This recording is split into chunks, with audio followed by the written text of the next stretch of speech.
الذين اصطفى أما بعد فأعوذ بالله من الشيطان الرجيم بسم الله الرحمن الرحيم فاسألوا أهل الذكر إن كنتم لا تعلمون صدق الله مولانا العظيم ببركة إن الله وملائكته يصلون على النبي يا أيها الذين آمنوا صلوا عليه وسلموا تسليما اللهم صل على سيدنا ومولانا محمد معدن الجود والكرم وعلى آله وأصحابه وبارك وسلم صلاة وسلام عليك يا رسول الله صلی اللہ علیہ وآلہ وسلم۔ حمد و صلات کے بعد خالق کائنات کے عطا سے فقط اس کی دی ہوئی توفیق سے ہم ایک مرتبہ پھر حلقہ درس حدیث میں موجود ہیں۔ قبل اس کے کہ گفتگو کا آغاز کیا جائے، ایک مرتبہ بلند آواز سے اپنے آقا و مولا صلی اللہ علیہ وسلم کی بارگاہ میں درود و سلام کے نذرانے پیش کیجیے۔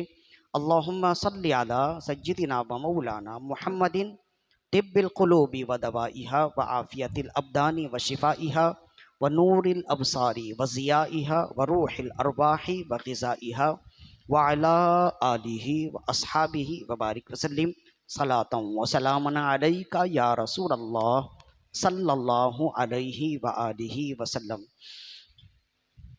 امام رازی رحمہ اللہ نے تفسیر کبیر میں لکھا، فرماتے امام اعظم ابو حنیفہ سنیوں کے امام، کروڑوں اربوں اہل سنت حنفیوں کے امام، امام اعظم ابو حنیفہ رضی اللہ عنہ۔ ایک مرتبہ چونکہ آپ تاجر تھے نا، کپڑوں کی تجارت کیا کرتے تھے، اور آپ کی تجارت بہت بڑی تھی، اس حوالے سے جو تاجر ہوتا ہے تو مختلف لوگوں سے لین دین کا سلسلہ چلتا ہی رہتا ہے۔ تو امام اعظم ابو حنیفہ رضی اللہ عنہ نے سے ایک شخص نے قرضہ لیا، وہ مجوسی تھا، آتش پرست جس کو کہتے ہیں، جو آگ کی پوجا کرتے ہیں اسے مجوسی کہتے ہیں، آتش پرست کہتے ہیں، اردو میں اسے پارسی مذہب کہتے ہیں۔ یہ اب تو اقلیتی ہیں، ایک وقت تھا کہ ان کا زور تھا، ان کا دبدبا تھا، اور پورا فارس ان کے کنٹرول میں تھا۔ فارسی جو تھے نا، جتنے فارسی تھے، یہ جو ایران ہے نا، اس کا پرانا نام فارس ہے، اور یہ فارس کا ایک چھوٹا سا حصہ ہے۔ جو کتابوں میں لفظ فارس آتا ہے نا، اس میں ایران، عراق اور اطراف کی جتنی ریاستیں وہ سب شامل ہوتی ہیں۔ تو ظاہر ہے کہ وقت کے ساتھ ساتھ ملکوں کے نام بھی تبدیل ہوتے رہتے ہیں، اور زمینوں میں بھی اضافہ اور کمی ہوتی رہتی ہے۔ جیسے ہند ہے، جب آپ کتابوں میں ہند پڑھیں گے، اگر آپ پرانی کتابوں میں پاکستان ڈھونڈنا چاہیں گے تو نہیں ملے گا نا، تو پرانی کتابوں میں پاکستان ڈھونڈنے کے لیے ہند اور سندھ کا لفظ ڈھونڈنا پڑے گا، تو پرانی کتابوں میں پاکستان کا لفظ نہیں ہے۔ تو جب آپ ہند ڈھونڈیں گے تو ہند کے اندر ہی پاکستان، ہندوستان، بھارت، بنگلہ دیش اور دیگر اطراف کے ملک، ریاستیں سب آ جاتی ہیں۔ تو ایسے ہی فارس ایک ملک ہے، پہلے زمانے میں تھا، آج کا ایران پہلے کا فارس ہے، اگرچہ یہ اب خطہ چھوٹا ہو گیا۔ یہ آتش پرست تھے۔ تو امام اعظم ابو حنیفہ رضی اللہ عنہ سے کاروباری سلسلے میں اس نے کچھ قرضہ لیا۔ ایک آتش پرست نے امام اعظم ابو حنیفہ رضی اللہ عنہ سے کچھ قرضہ لیا، فلاں وقت تک ادا کر دوں گا۔ جب وقت گزر گیا تو امام اعظم ابو حنیفہ رضی اللہ عنہ قرضہ کی وصولی کے لیے اس کے گھر گئے۔ بارش کا وقت تھا تو راستوں میں کیچڑ تھے، مختلف جگہوں پر پانی جمع تھے۔ تو امام اعظم ابو حنیفہ رضی اللہ عنہ جب اس کے گھر تک پہنچے تو آپ کی نالین میں، آپ کی چپل میں کچھ کیچڑ آ گئے۔ تو آپ نے جب اپنی چپل کو کیچڑ صاف کرنے کے لیے جھاڑا تو کیچڑ کے کچھ ذرات اچھل کر، اڑ کر مجوسی کی دیوار تک چلے گئے۔ اس کی دیوار گندی ہو گئی، کیچڑ لگ جانے کی وجہ سے دیوار گندی ہو گئی. اب اس زمانے میں دیواریں ایسی تو پکی نہیں ہوتی تھیں، وہ بھی مٹی کی دیوار ہے. اب امام اعظم ابو حنیفہ رضی اللہ عنہ کھڑے سوچنے لگے، اگر میں نے اسے صاف کیا یہ تو مزید اور مٹی نکل جائے گی، اور اگر یوں ہی چھوڑ دیا تو میں نے کسی کی دیوار گندی کر دی. یہ تو بہت بڑے گناہ کا کام ہے، بہت بڑا گناہ کا کام ہے. یہی سوچ رہے تھے کہ وہ مجوسی بھی آ گیا. جب اس نے دیکھا کہ امام اعظم دروازے پر کھڑے ہیں تو بڑی لجاجت سے کہنے لگا، یا سیدی، اے امام، اے مسلمانوں کے امام، میں نے آپ سے قرضہ تو لیا تھا لیکن ابھی تک میرے پاس اتنی رقم نہیں ہے کہ میں آپ کا قرضہ چکا سکوں. امام اعظم ابو حنیفہ رضی اللہ عنہ نے جب قرضہ کے حوالے سے اس کی گفتگو سنی، آپ نے فرمایا، بھائی قرضے کا لین دین رہنے دو، پہلے مجھے اس مشکل سے جان چھوڑاؤ. مجھے بتاؤ کہ اب میں کیا کروں. میری چپل سے کچھ کیچڑ اڑ کر تمہاری دیوار پہ لگ گئے، جس کی وجہ سے تمہاری دیوار آلودہ ہو گئی، کچھ نقص آ گیا. لہذا اب بتاؤ کہ میں کیسے اس دیوار کو صاف کروں. اگر میں صاف کرتا ہوں تو مزید اور مٹی نکل آتی ہے، اور اگر یوں ہی چھوڑ دیتا ہوں تو یہ اخلاق کے بھی خلاف ہے، ہمارے دین اسلام کے بھی خلاف ہے، کسی کی دیوار میں نقصان پہنچانے کی مترادف ہے. مجھے بتاؤ اسے کیسے صاف کروں. تو جب مجوسی نے یہ سنا کہ وقت کا امام ایسی چھوٹی سی بات پر اتنا پریشان ہے، تو اس نے کہا کہ بے شک جو امام اس چھوٹی سی بات پر ایک مجوسی کے حقوق کا لحاظ رکھتا ہے، وہ اپنے لوگوں کے حقوق کا کتنا لحاظ رکھتا ہوگا. اس نے کہا کہ اے امام، دیوار کو پہلے بعد میں صاف کیجئے گا، پہلے میرے دل کو کلمہ پڑھا کر صاف کر دیجئے. بے شک جو دین اتنا پاکیزہ ہے کہ جس دین میں چھوٹے سے عمل پہ بھی اجر ملتا ہے، اور چھوٹا سا اگر کوئی غلط کام کر لیا جائے تو اسے روکنے کے لیے تادیبی کارروائی کی جاتی ہے. اور جس دین میں آپ جیسے نیک لوگ ہیں جو حقوق العباد کی ایسی پاسداری کرتے ہیں، بے شک وہی دین حق دین ہوتا ہے. تو یہ کہہ کر وہ مجوسی امام اعظم ابو حنیفہ رضی اللہ عنہ کے ہاتھ پر بیعت ہوتا ہے، کلمہ پڑھتا ہے. پھر آپ نے فرمایا کہ کلمہ تو پڑھ لیا لیکن کلمہ پڑھنے سے میری یہ غلطی معاف نہیں ہوگی. اب بتاؤ کہ کیا کروں. اچھا یہ کرو، اگر میں تمہارا قرضہ معاف کر دوں تم میری یہ غلطی معاف کر دو گے. اس نے کہا بے شک میں آپ کی یہ غلطی درگزر کر دوں گا. آپ نے فرمایا ٹھیک ہے، میں نے تمہارا قرضہ معاف کیا اس شرط پر کہ تم نے میری اس غلطی کو بھی مان لیا ہے، معاف کر دیا ہے. تو اس نے کہا آپ سے جو یہ غلطی ہوئی، میں نے قرضے کے عوض یہ غلطی بھی آپ سے معاف کر دی ہے. تو امام اعظم ابو حنیفہ رضی اللہ عنہ کا یہ واقعہ امام رازی نے لکھا ہے تفسیر کبیر میں، جس سے ہم نے ظاہر ہے کہ صرف کہانی اور قصے کی بات ہی تو نہیں ہے نا، ہم کہانی سنانے بیٹھے بھی نہیں ہیں. اس میں بہت ساری باتیں ہیں جو غور طلب ہیں. سب سے پہلی بات یہ ہے کہ جو لوگ دوسروں کے لیے آسانیاں پیدا کرتے ہیں، اللہ تعالیٰ ان کے لیے سارے راستے آسان کر دیتا ہے. اسی وجہ سے رسول اللہ نے فرمایا خیر الناس من ینفع الناس، بہترین انسان وہ ہے جو دوسروں کے لیے نفع کا باعث بنے. اور فرمایا المسلم من سلم المسلمون من لسانہ و یدہ، مسلمان وہ ہے جس کے ہاتھ اور جس کی زبان سے دوسرا مسلمان محفوظ رہے. تو نماز، روزے، حج، زکوٰۃ، دیگر عبادات وہ بھی ہم پر فرض ہیں، اور معمولات بھی ہم پر ضروری اور فرض ہیں. اگر کوئی شخص اللہ کے حقوق ادا کرنے والا ہے لیکن بندوں کے حقوق پائمال کرنے والا ہے، تب بھی وہ پکا مسلمان نہیں ہو سکتا. اور اگر کوئی شخص بندوں کے حقوق ادا کرتا ہے لیکن اللہ کے حقوق ادا نہیں کرتا، تب بھی وہ پکا مسلمان نہیں ہوگا. سچے اور پکے مسلمان ہونے کی نشانی یہ ہے کہ جو رب کی عبادت کر کے رب کے حقوق ادا کرے، اور بندوں کے حقوق کا تحفظ کر کے بندوں کے حقوق بھی ادا کرے. دیکھیے کہ امام اعظم ابو حنیفہ رضی اللہ عنہ نے ایک چھوٹے سے عمل پر اپنے آپ کو کیسے بتایا، اپنے آپ کو کیسی سختی کی، چھوٹے سے عمل پر آپ کس طرح سے بے چین ہو گئے، اور پھر اس بے چینی کا آپ نے بدلہ بھی دیا، اور بدلہ اس طرح سے دیا کہ اپنا سارا قرضہ معاف کروا دیا، اور فرمایا کہ اس قرضے کے بدلے میں یہ جو مجھ سے غلطی ہوئی ہے، انجانے میں یہ جو غلطی ہوئی ہے یہ معاف کر دو۔ جس سے معلوم ہوا کہ چھوٹی سی چھوٹی نیکی بھی چھوڑنی نہیں چاہیے، اور اگر کسی سے چھوٹا گناہ ہو جائے تو اس پر بھی اس کی گرفت ہوتی ہے۔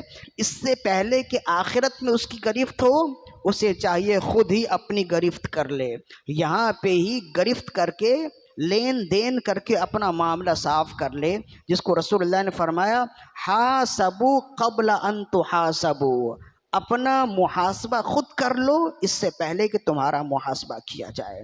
یہ بارشوں کا سیزن ہے، ہم نے اسے کیوں بیان کیا ہے، اس کی یہ وجہ ہے، یہ بارشوں کا سیزن ہے، وقتاً فوقتاً بارشیں ہو رہی ہیں، اور مزید ابھی اور بھی بارشیں ہوں گی۔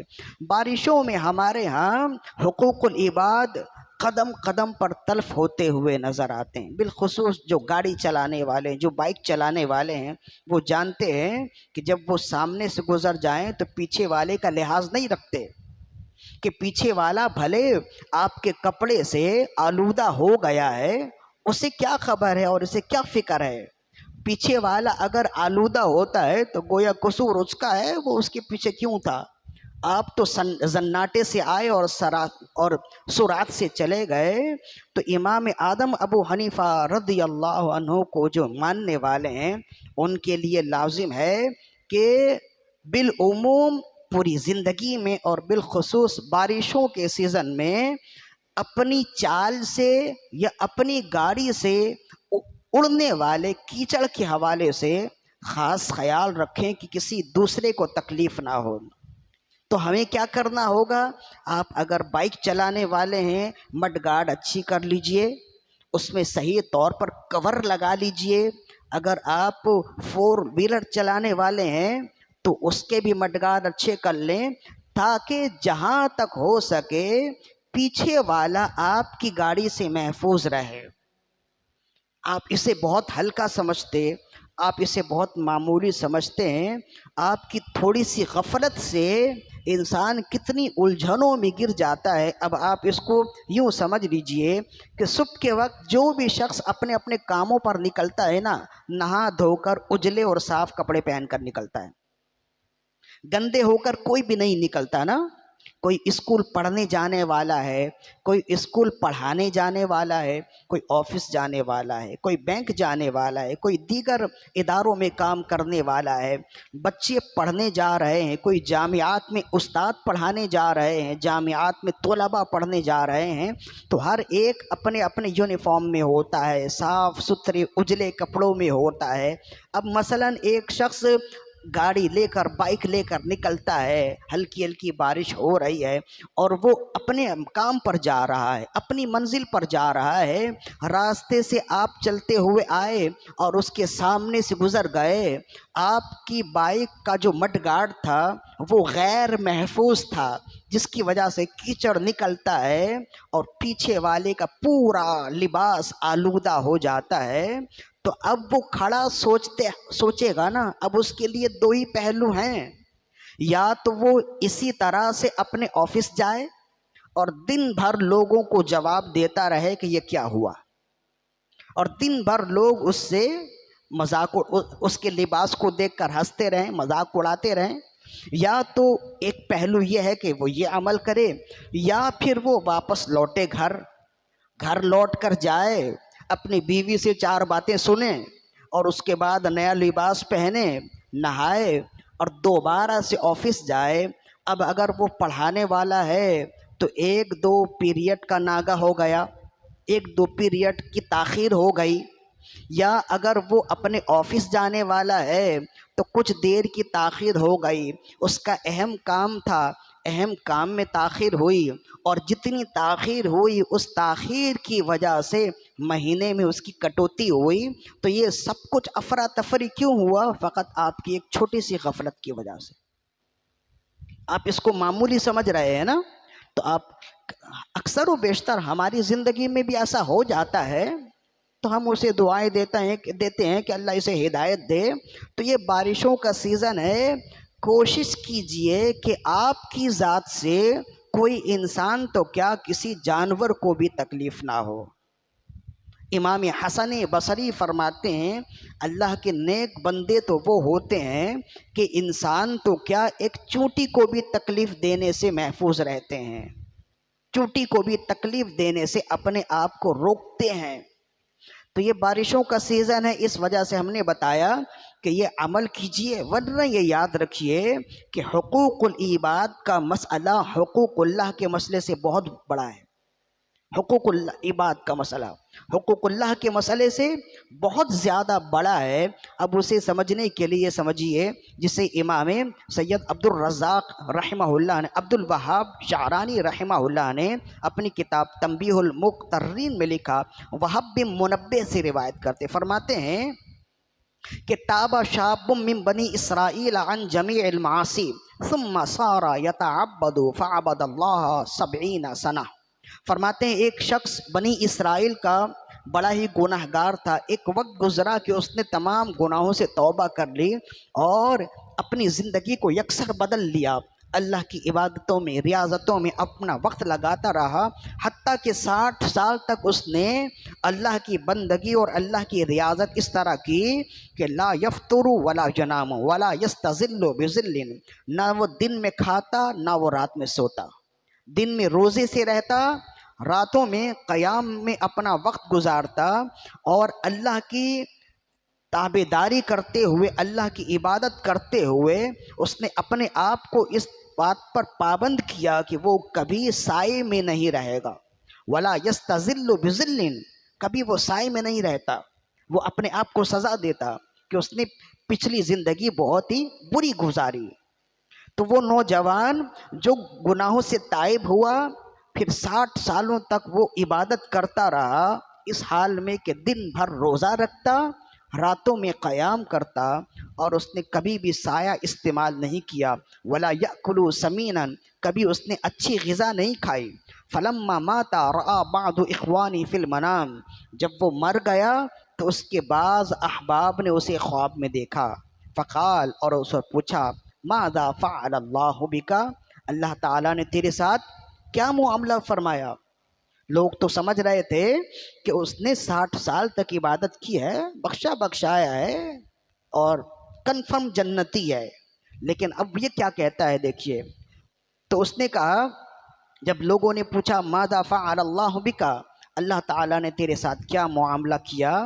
قال، اس نے کہا، حاسبنی ربی، اللہ نے مجھ سے حساب لیا، ثم غفر لی کل ذنب، پھر اللہ نے میری ساری خطائیں بخش دیں۔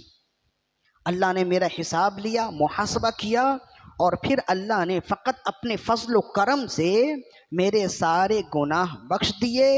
الا عودا خللت به اسنانی بغیر اذن صاحبہ، سوائے ایک تیلی کے کہ ایک تنکا میں نے کسی گھر سے، کسی جھونپڑی سے سرکنڈے کا ایک تنکا لے لیا تھا خلال کرنے کے لیے، اللہ تعالیٰ نے اس تیلی کی وجہ سے میری گرد فرما لی اور مجھے جنت میں جانے سے روک دیا۔ وَأَنَا مَحْبُوسٌ قال فَأَنَا مَحْبُوسٌ عَنِ الْجَنَّةِ بِسَبَبِهِ إِلَى وَقْتِي هَذَا، اور جس وقت سے میں مرا ہوں اس وقت سے لے کے اب تک فقط اس ایک تنکے کی وجہ سے میں جنت میں جانے سے روک دیا گیا ہوں۔ کہ یہ حقوق العباد ہے۔ اب وہ بندہ آئے گا جو مالک ہے، جب وہ مرے گا وہ آئے گا، تمہارے درمیان میں فیصلہ ہوگا قیامت کے دن، اور جب فیصلہ ہو جائے گا اس نے اگر معاف کر دیا تو پھر جنت میں جاؤ گے۔ ایک تنکے کی وجہ سے وہ بندہ جنت میں جانے سے روک دیا گیا۔ تو وہ شخص دیکھے کہ جو بارش کے سیزن میں اپنی گاڑی سے دوسروں کے کپڑے آلودہ کر دیتے ہیں، کتنا بڑا عذاب اپنے سر لے رہے ہیں. ذرا وہ سوچیں کہ وہ رب ایک تنکے کے حوالے سے اگر حقوق العباد میں حق تلفی ہو جائے تو اللہ تعالیٰ اس کی گریز فرماتا ہے. تو جو شخص اپنی گاڑیوں کا خیال نہیں رکھتے، مڈ گارڈ کو محفوظ ترین نہیں رکھتے کہ دوسروں کے لیے کوئی نقصان کا باعث نہ ہو، وہ کس قدر خسارے میں ہیں. ہم تو اسے آسان سمجھتے ہیں نا، لیکن یہ آسان نہیں ہے. لہذا میرا پیغام آپ تمام حضرات کے لیے بھی ہے، جو مائک سے سن رہے ہیں ان کے لیے بھی ہے. یہ بارشوں کا سیزن ہے، اس میں اپنی گاڑیوں کا خاص طور پر خیال رکھیے. 50,000 کی اگر آپ کے پاس گاڑی ہے تو کم از کم 50 روپے کے مڈ گارڈ لگانے میں تو آپ کو کنجوسی نہیں کرنی چاہیے نا. یہ اصل میں کنجوسی نہیں ہوتی، یہ غفلت ہوتی ہے کہ اس سے ہوتا کیا ہے، یہ ٹوٹ گیا پھر لگاؤں گا پھر ٹوٹ جائے گا. تو اسے ترجیحی بنیاد پر لگائیے، بالخصوص بارشوں کے سیزن میں اور بالعموم ہر وقت. اس لیے کہ ضروری نہیں ہے کہ بارشوں کے سیزن میں ہی پانی کھڑا ہو. اب تو ہمارا حال یہ ہے کہ کوئی سڑک کسی بھی گلی میں آپ چلے جائیں، سال کے کسی بھی دن چلے جائیں، اس گلی میں پانی کھڑا ہوگا اور وہ گلی بارشوں کا منظر پیش کر رہی ہوگی نا.